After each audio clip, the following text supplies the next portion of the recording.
জনপ্রতিনিধিরা বা যাদের দায়িত্ব পৌঁছে দেওয়া, তারা যদি সেই হকটা বা তার অধিকারটা সঠিকভাবে পৌঁছে দেয়, তাহলে বোঝা গেল এটা তাকে সমাজ প্রতিষ্ঠা করতে চায়।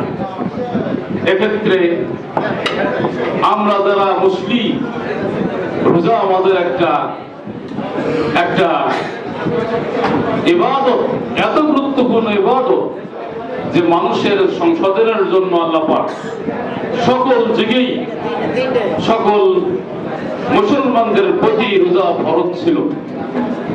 সে এক থেকে জানা যায় কামা কুতিবা আলাল্লাযিনা মিন ক্বাবলিকুম, মানে যেমন ফরজ করা হয়েছিল তোমাদের পূর্ববর্তী লোকদের উপর।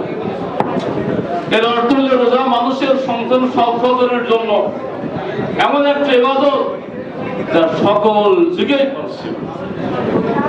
অতএব আমরা ভালোভাবে রোজা পালন করব।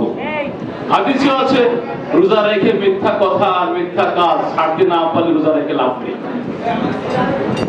আল্লাহ মিয়াদা কাউলা যুরি ওয়া আমালা বিহি আলাইসা লিল্লাহি হাজাতান ফি আইয়াদা তাআমাহু ওয়া শারাবাহু। যে ব্যক্তি রোজা রাখলো এরপর মিথ্যা কথা আর মিথ্যা কাজ ছাড়তে পারলো না, তার খুদ ভাষায় কষ্ট থেকে কোনো লাভ নেই। অতএব আমরা খারাপ কাজ থেকে বিরত থাকবো, খারাপ কথা থেকে বিরত থাকবো, থেকে রোজা সুন্দরভাবে রাখবো। আমরা ইসলামের প্রত্যেকটা বিধানই কলেমা, নামাজ, রোজা, হজ, যাকাত, জিকির, আজকার, কোরআন তেলাওয়াত, মুরাকাবা, মুশাহাদা, অনেক বিধিবিধান রয়েছে মানুষকে ভালো করে, উন্নত করে।